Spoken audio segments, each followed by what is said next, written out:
Hi, and welcome to the Unit 1 Our Community Overview for the K for Me curriculum. My name is Melissa, and I am extremely happy to be here with you today virtually through a recording. I am a consultant who works for the Boston Public Schools, and I am very fortunate to be able to collaborate with the Maine Department of Education in order to bring this curriculum to you all.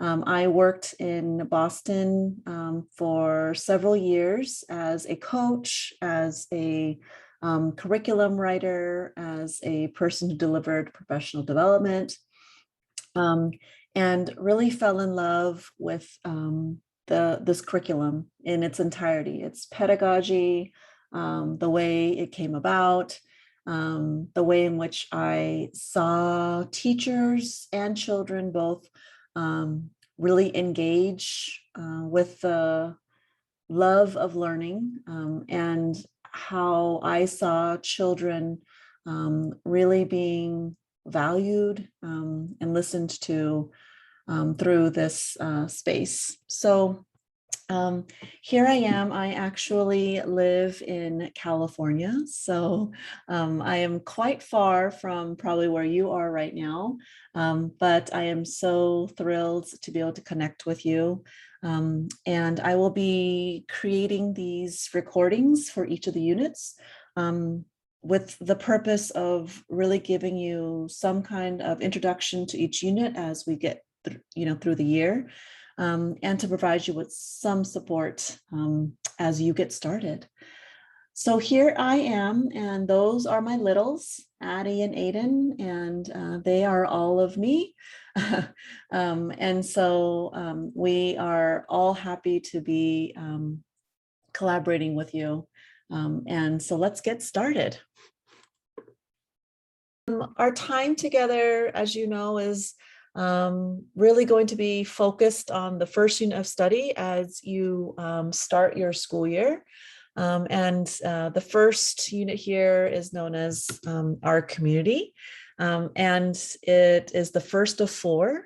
So I'll be seeing you soon because we'll be doing these recordings for each of the units. So let's get started. This unit of study is 6 weeks. And it really takes us into the content of thinking about how people, how individuals, citizens, how we come together and live together, how we work and learn together when we are in a space that we share in a community. We do this by asking questions. Some of the questions are who and what makes a community, right? So when we think about a community, we do think about the people. We also think about the what, right? So the spaces that make up community, the feelings that make up community, the relationships that make up a community, the experiences and the stories that make up a community. I remember when I was with you all last week, we were thinking about words that came up for us as we were dissecting community, and collaboration came up, right? So what's so important about a community is that there are aspects of collaboration, right? And so we will sort of dissect that together in our classes. Children will think about how and why, what collaboration looks like, why working together is so critical, and why that's such an important piece of building a community together. And as you all know, the vocabulary in this curriculum is embedded and really critical to the learning. The word community is pulled directly from the text, Abiyoyo. And it's the vocabulary that we want to lean into the tier 2 words that we want to introduce and use and embed into our conversations with children. So you know already that the read alouds are the foundation of this curriculum, right? And so within these 6 weeks, we really take these characters, these experiences, these stories, and pull them apart and dissect them, grapple with what it means to be a part of these different, very different communities. We learn about different kinds of aspects, right? Different slices of this word. And we come up with family, right? We come up with friendship, love, relationships. We come up with all of the feelings that are so critical when we're thinking about community. What's also so critical when we think about community is ourselves, right? The individual person, you as a individual in a space, how important it is to maintain who you are, learn about who you are, build who you are, and then also think about what that means to be in relationship with others, right? So when I'm in a community, I give a little bit of this and I take a little bit of this. And so these characters, kind of do that within each of these texts. So you all know about Abiyoyo. That's the text that opens up the unit, the first, book of the year. And it's a good one, right? It's one that's very engaging. We'll hear a little bit of it in a little bit. But when we think about Abiyoyo, the story, it's about a boy and his father who have really wonderful strengths, but are really misunderstood and ostracized or left out and kicked out of their community, of their town. Right. And then we learn about how the boy and the father, through their strengths and their talents and, their identities really, are able to help the town, and the town, brings them back. But that whole experience, what that means for the boy and his father, right? What that means for that particular community. And what they learned with this story. So, we have that.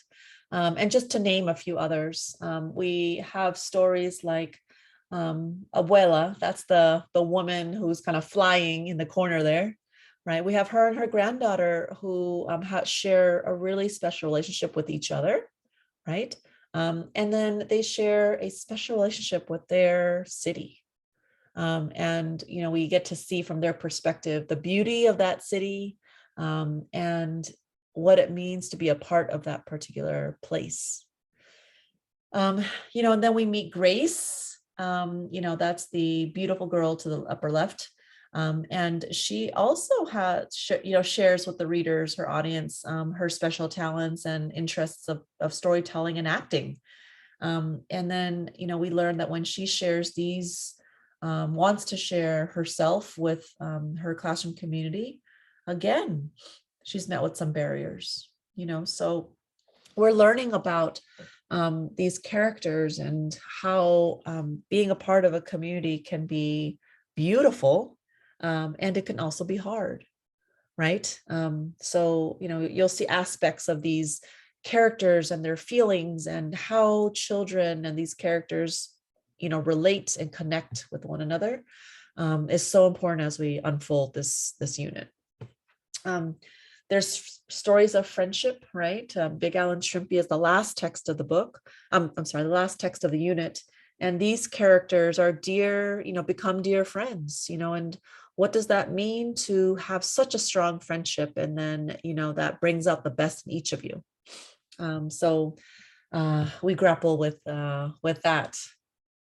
So as children are, learning about and finding about these characters and their experiences, what will be so critical is for us to help them to connect, help them to make connections to the characters, yes, to the stories, yes, and also help them to see the connection between texts, right? Text to text as well. So here's Abby Yo-Yo, and I wanted to just show you a little, or let you hear, I guess, a little bit of the song because Pete Seeger, and this is a quite an old clip. It's actually from Reading Rainbow, which is, we know is a show from a very long time ago. But we hear a little bit of the song that Pete Seeger had in mind as he was putting this story together. And you might want to share it with your children if you like it. Yo-yo, yo-yo, yo-yo.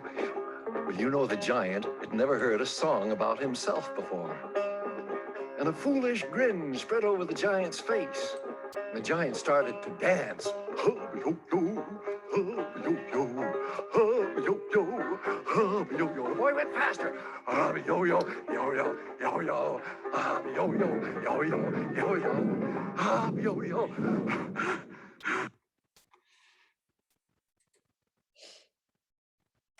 So you can YouTube that, right? And you can find it very, very easily.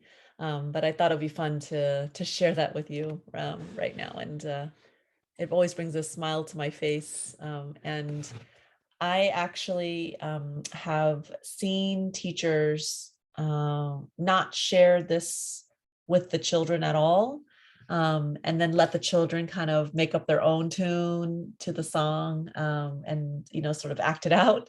And then show this a little bit later, because it's so interesting to see and hear children's interpretations of the song. So the ways in which the units, build upon each other, right? There are routines that we are introducing in Unit 1, and then we will, come back and revisit. And during Read Aloud, there are these routines that continually come up. So within this unit, as you're introducing your routines in your class and, the ways in which you clean up and the ways in which you line up and all those routines, there's also routines within the Read Alouds. And so, turn and talk is a very common one that you'll see, almost every Read Aloud. And then there's ones like this, back to back, face to face, that come up periodically. And you'll see that these are practices that you have to sort of really model in the beginning. Some teachers make charts, anchor charts, and put them up. You're really good at making visuals for the children. So back to back, face to face, exactly what it sounds, right? The children first find a partner, or maybe they're assigned, that's up to you. They stand back to back first. They're listening, right? So they're listening to a question or a prompt. Then they have some thinking time. Don't forget that, right? They need some time to process. They have some processing time, think about their response. And then when they are ready, they turn around, face their partners, and have an opportunity to exchange ideas, right? They're talking. And then, when they're done, they stand back to back again and wait for the next prompt. So, we're exploring questions like this, right? How did the way the community feels about the boy and his father change? Why did it change, right? So we want children to not only love the stories, but to have an opportunity to discuss big things like this, right? Have deeper conversations about how they're comprehending the text, their understandings, and to make sure that they are able to see and point out not only just the problems in the stories, but the ways in which the characters change over time, right? And the ways in which the community who ostracized this boy and his father, why did they take why did they take them back? And what happened in that period of time? The next question in this book is about, in this read aloud, is about having children think about that collaboration again, right? So we want to pull them back out, think about, what is it about this book that really adds to our discussion about community and, working together, right? Communities work together. People within a community work together. And so, what can we take and lift from this story about that collaboration? So, that we read these books, all of these books, several times. And, as you may expect, each read is different, and the ways in which children are processing the story within each read deepens each time, right? And that is purposeful. We want that to happen. So, the read on the first day is very different than the read on the fourth day, right? So that first day might be more of a read that takes us through a little bit quicker with more minimal stops. And, with day 2 and day 3, it's a little bit more intentional. With this one, it happens to be, with this first read aloud, the objectives happen to be about describing these characters at the beginning and the end of the story. Day 3 is about, we're inviting children to retell and act out the story, right? Which is fun, enjoyable. And we are really intentionally using that as a mechanism for children to deepen their comprehension, right? So, when children are able to tell us their version of the story, when children are able to act out for us what their understanding is of the story, it helps them to process. It helps us to see what it is they are taking in. And it helps us to see what they're connecting with and where there are some misunderstandings too, right?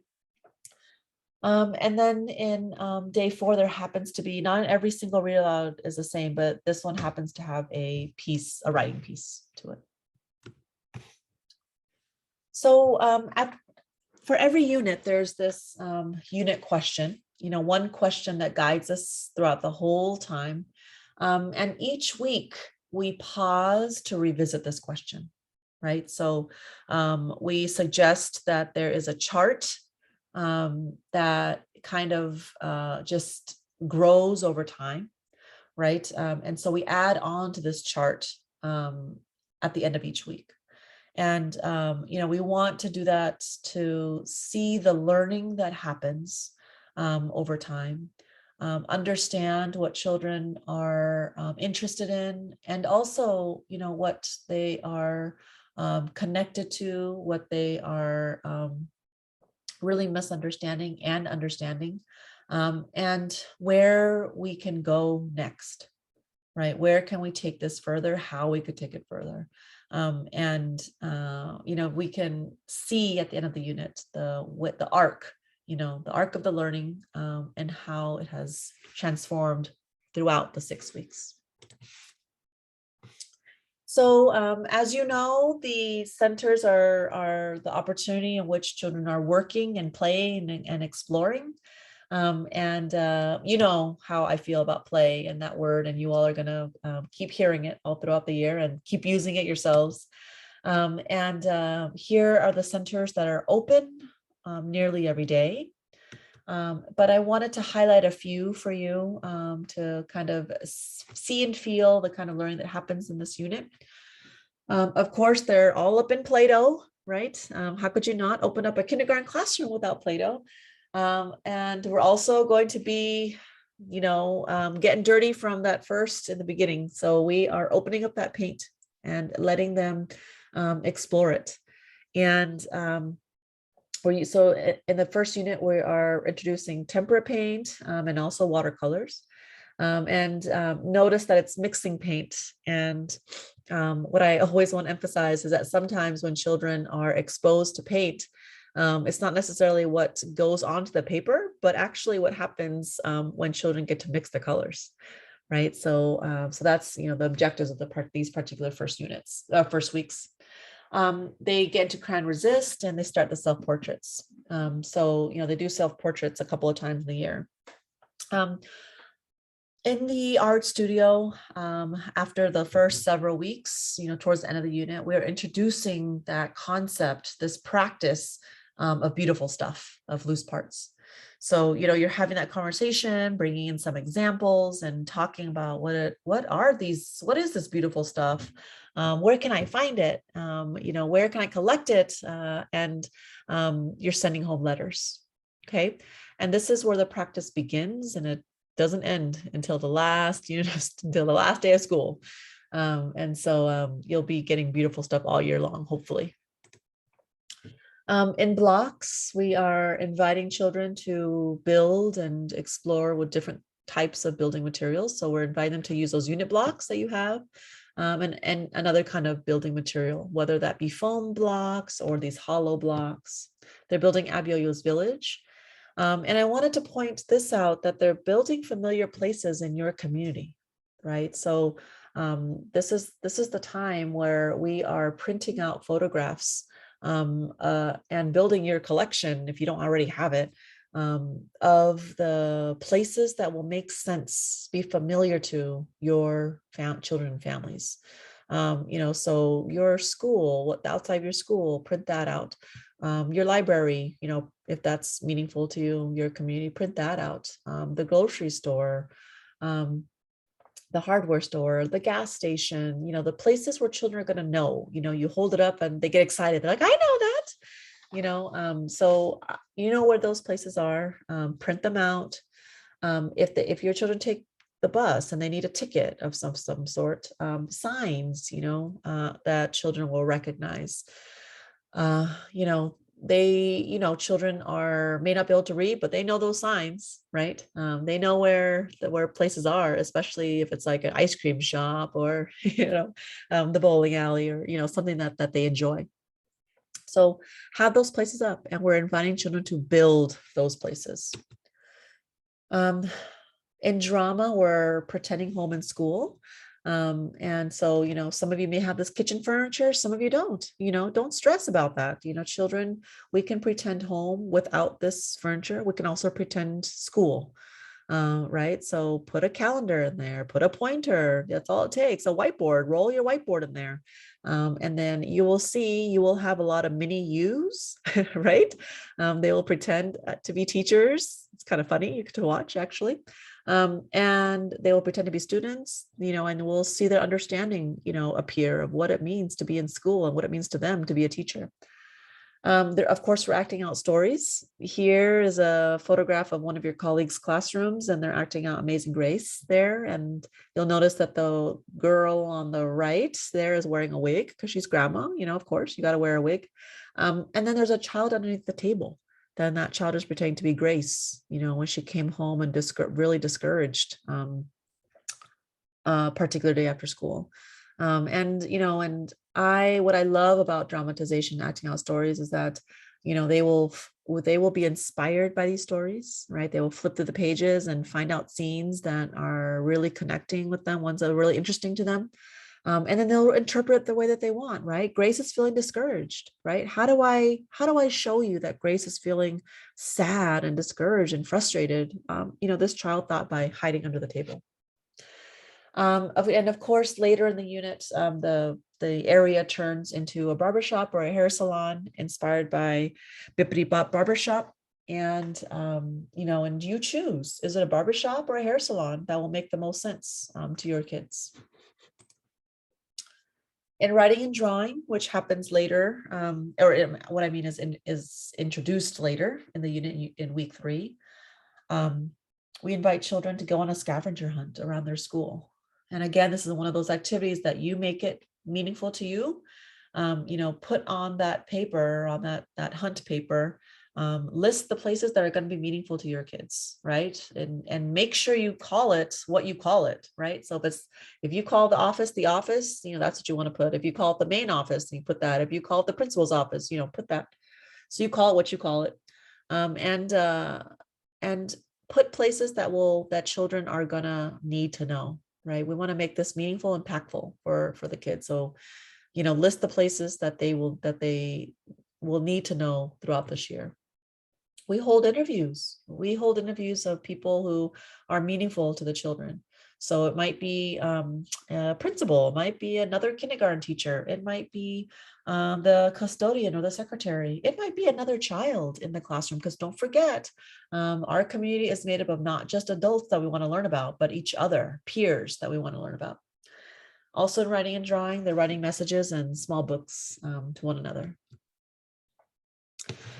I mentioned a little bit earlier about, the context of this unit's going to be really critical. Really transforming the unit to make it feel like a curriculum that was written in Maine. And so, there's a read aloud text that teachers create on their own, even in Boston. And there's a template in there, and it's called the Towns in Maine lesson. And so there are slides that are offered as a template, and there you will download a copy of it, and then you swap out the photos so that the pages on these slides make sense to you and your children.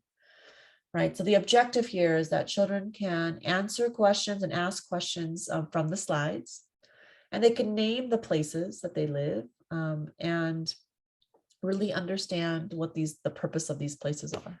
Right. So I pulled an example from 57, and this example is also on the website, but I pulled a few pages, and here is a library and a post office, right? So swap out places that children will understand, that children will see or drive by or know about, even if they can't name it, right? And also what's going to be important is discussing the discussion that comes behind this, right?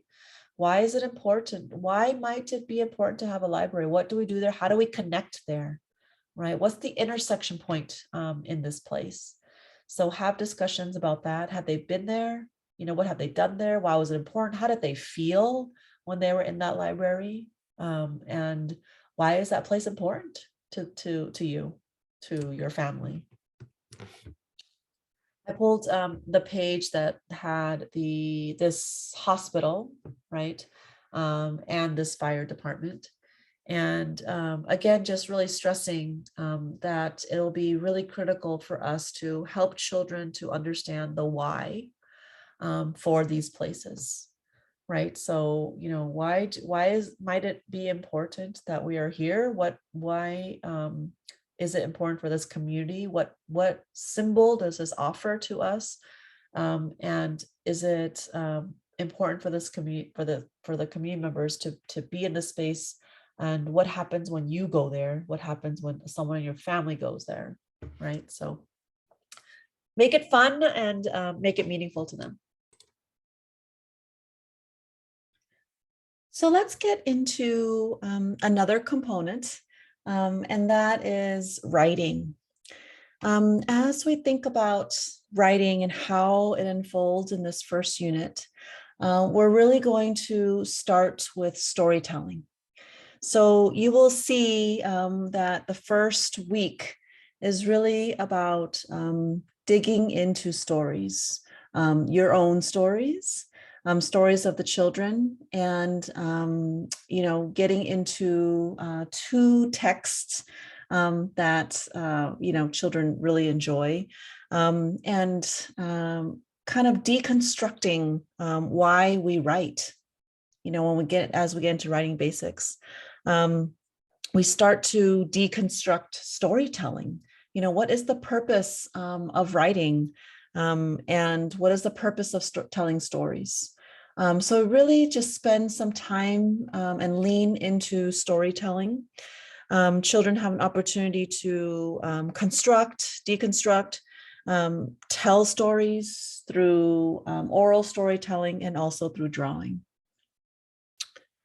As we move into week 4, we start our first official genre of writing. We go into personal recount, otherwise known as personal narrative. And We remember that SFL writing is all about purpose and audience. So the purpose of personal recount is to entertain, right? Here authors and writers are really telling about an experience firsthand, right? Something that happened to them. We will revisit this genre again in Unit 4 through poetry. So children will have an opportunity to learn about it, experience it here in Unit 1, and then we get to deepen our knowledge with personal recount through poetry, actually, in Unit 4. You all know that SFL writing leans into looking at mentor texts. And the one that we deconstruct, that we really look at deeply and take apart and analyze, is one that is a read aloud text, one that children are very familiar with, Bippity Bop Barbershop.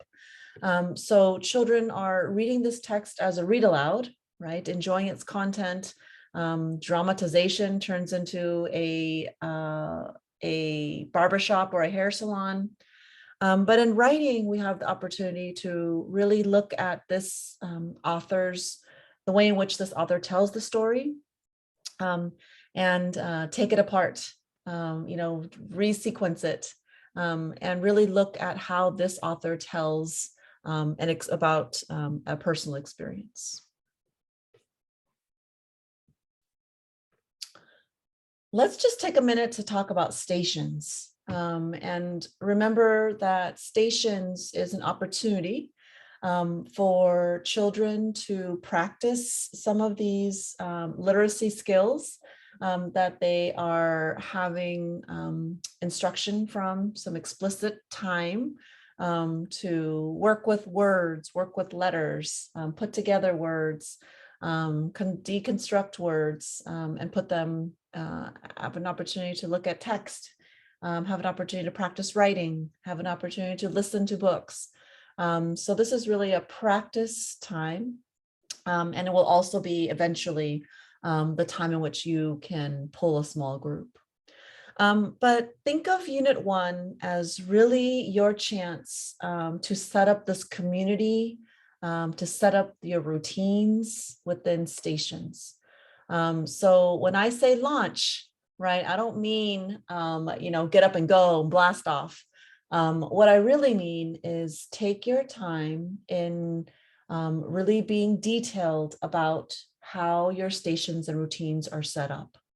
Okay, so the first 3 or 4 weeks, it's really about taking your time to talk through each of the pieces of stations, right? And I'm talking about all of your routines, where things are, where things are stored, where are the stations in your classroom? Are you using bins or are you using a shelf? How are you keeping everything? And so stations time during these first, several weeks are going to be a little bit shorter because it's the beginning of the year, right? And they're getting used to everything. And because you're going to spend a lot more time just going over the routine, right? And introducing it. So, take a look at the station scavenger hunt. This is the activity within the first couple of days. Right. So, you open up your reading station very minimally with just a few books, high interest books, right? You open up listening and speaking, and you'll have a visual that you will share, and you open up word work with just some letter tiles, right?